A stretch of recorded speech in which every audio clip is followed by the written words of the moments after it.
Tuloy lang kahit wala pa lampas 1 minute.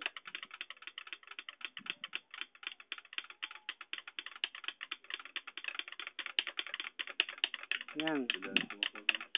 Gigil nyo, magigil kayo. Wala ka, grabe ka gigil na kanya. Ito lang oh, yan. Siguraduhin nyo yung forehand ang gumagalaw.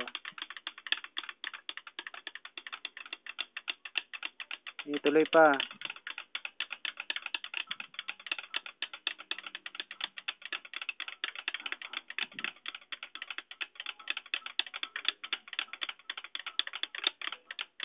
Tuloy pa.